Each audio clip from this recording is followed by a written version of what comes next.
صحیح بخاری اور مسلم میں متفق علیہ حدیث ہے۔ مقام مصطفیٰ صحابہ کرام کے عقیدے سے سمجھو۔ آقا اشارہ فرما کے کہتے ہیں یہ کون سا شہر ہے؟ کیا صحابہ کرام 1.25 لاکھ صحابہ ہیں، حجت الوداع ہے، ان کو معلوم نہیں تھا کہ یہ مکہ ہے؟ بولیے، کسی ایک صحابی نے نہیں کہا یا رسول اللہ یہ مکہ ہے۔ یہ ہے صحابہ کا عقیدہ اور یہ ہے ادب۔ 1.25 لاکھ صحابہ سے پوچھ رہے ہیں یہ کون سا شہر، ایک نے جواب میں نہیں کہا یا رسول اللہ یہ مکہ ہے۔ جس میں جسارت نہ ہو وہ عقیدہ صحابہ کا عقیدہ ہوتا ہے۔ زبان چپ ہو گئی، جس میں نرا ادب اور سکوت ہو وہ عقیدہ صحابہ کا ہوتا ہے، اس کو اہل سنت کا عقیدہ کہتے ہیں۔ صحابہ نے معلوم ہے کیا کہا؟ واللہ اعلم ورسولہ، ہے کعبہ سامنے، وہیں سے آئے ہیں، طواف کر کے آئے ہیں، 3 دن پہلے وہیں سے آئے ہیں، وہیں سے احرام باندھ کر آئے ہیں، وہیں سے احرام باندھ کر آئے ہیں۔ کہتے اللہ اور اس کا رسول بہتر جانتا ہے۔ کوئی جواب نہ دیا۔ پھر آقا علیہ السلام نے فرمایا یہ کون سا مہینہ ہے؟ حج کر رہے ہیں، حج۔ یہ میں اپنی طرف سے نہیں سنا رہا کوئی خبر، بخاری مسلم کی متفق علیہ حدیث ہے، اور کئی طرق سے بخاری مسلم نے کئی بار روایت کی ہے، متفق علیہ۔ اور متفق علیہ سے جو ثابت ہو وہ خبر اور علم قطعی ہوتا ہے، قرآن کی نص کی مانند۔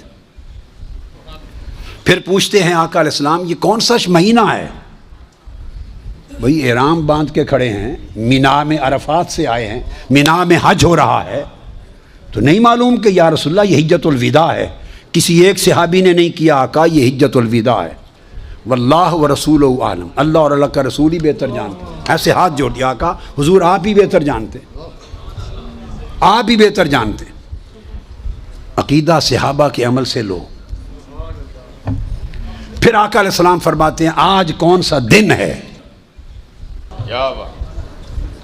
آپ نے بھی حد کر دی تاکہ قیامت تک لوگوں کو عقیدے کی سمجھ آ جائے۔ ہم کیا جھک مارتے پھرتے ہیں؟ اگر عقیدہ صحابہ سے لے لیں ساری فرقہ بندیاں ختم ہو جائیں۔ جو ڈاکٹر صاحب کہہ رہے تھے نا کہ امت ایک جگہ ہو جائے، ایک جگہ ہو سکتی ہے امت، مگر پہچانو کہ نقطہ ارتکاز کیا ہے، وہ ایک نقطہ کیا ہے جس پر جمع ہو جائیں۔ ہم اس نقطے کی تلاش میں سرگرداں ہیں، اس کی معرفت چاہیے۔ تو فرمایا آج کون سا دن ہے؟ نہیں معلوم کہ مینا میں کھڑے ہیں، قربانی ہونے والی ہے، کل عرفات سے چلے رات مزدلفہ گزاری۔ ایک صحابی 1.25 لاکھ صحابہ میں سے نہیں کہتا یا رسول اللہ آج 10 ذی الحج، کوئی نہیں کہتا۔ اللہ و رسول عالم آقا سونے تو جاننا، سونے سب کچھ تینوں پتہ ہے، سونے سانو کچھ نہیں پتہ، تو جاننا۔ یہ آقا کا یہ صحابہ نے جو 23 برس تربیت فرمائی انہیں یہ عقیدہ عطا کیا۔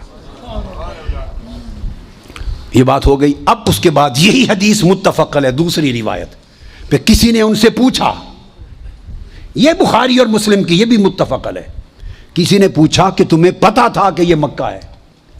تمہیں علم تھا کہ یہ ذی الحجہ ہے؟ تمہیں علم تھا کہ آج یہ یوم نحر ہے؟ اور تم بولے کیوں نہیں، بتایا کیوں نہیں؟ قربان جائیں صحابہ کرام کو، انہوں نے جواب دیا وہ سن لو۔ وہاں سے عقیدہ اہل سنت صحابہ سے اس طرح لیا گیا ہے، اسلام کا عقیدہ اس طرح آیا ہے۔ جو اس سے ہٹ کر جو کچھ ہے وہ بدعات اور خرافات ہیں اور وہ دلالات ہیں، جو اس سے ہٹ کر وہ گمراہیاں ہیں۔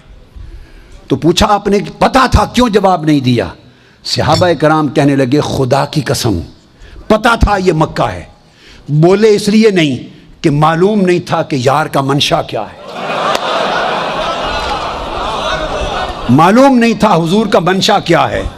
ہم مکہ کہہ دیتے، حضور اس کا کوئی نام بدل دیتے، کوئی اور نام دے دیتے۔ اب یہ بات بڑی سمجھنے والی ہے۔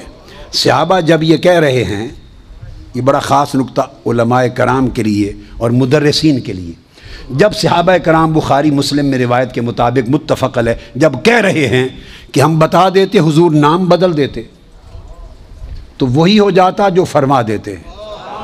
جب یہ جواب دے رہے تھے انہیں قرآن کی وہ آیتیں یاد نہیں تھی، اول بیت وضع ببکہ، کہ یہ مکہ شہر ہے. ہائے ہائے ہائے، ان صحابہ کو نہیں معلوم تھا کہ قرآن اس شہر کو مکہ کہہ چکا ہے. ارے قرآن اس شہر کو مکہ کہہ چکا ہے، جانتے ہوئے کہ قرآن نے ڈکلیئر کر دیا یہ مکہ. پھر احتمال ہو رہا ہے کہ ہم مکہ کہیں، حضور نام بدل دیں، تو بھلے قرآن میں آ گیا تھا، اگر حضور نے کہہ دیا یہ مکہ نہیں، آج سے یہ مدینہ ہے، اس کا نام مدینہ ہو جائے.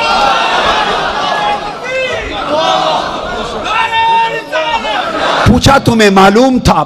احرام باندھے ہوئے حج کر رہے ہو کہ یہ مہینہ ذی الحجہ ہے، کیوں نہیں بولے؟ عرض کرنے لگے پتہ تھا ذی الحج ہے، بولے اس لیے نہیں کہ پتہ نہیں یار کا منشا کیا تھا. ہم ذی الحجہ کہتے، حضور کہہ دیتے نہیں آج سے محرم ہے، تو خدا کی قسم یہ محرم ہو جاتا. یہ کیوں نہیں بتایا کہ آج عید کا دن ہے، نہر کا قربانی کا دن ہے؟ معلوم تھا ہم یہ لیتے، حضور اسے کوئی اور دن قرار دے دیتے. جو زبان سے نکل جاتا وہی شریعت بن جاتی. اس لیے ہم نہیں چاہتے تھے کہ منشا یار کا کیا ہے، منشا ہمارا حضور کے منشا سے ٹکرا نہ جائے. سب کچھ قرآن کے ذریعے علم ہے، مگر تب بھی جویائی کی جسارت نہیں کرتے. یہ ہے مقام مصطفیٰ جس کی معرفت صحابہ کو تھی. اس مقام کی جگہ ہو جس عقیدے میں، تب وہ ایمان بنتا ہے، ورنہ نیری بے ایمانی ہے، نیری بے ایمانی.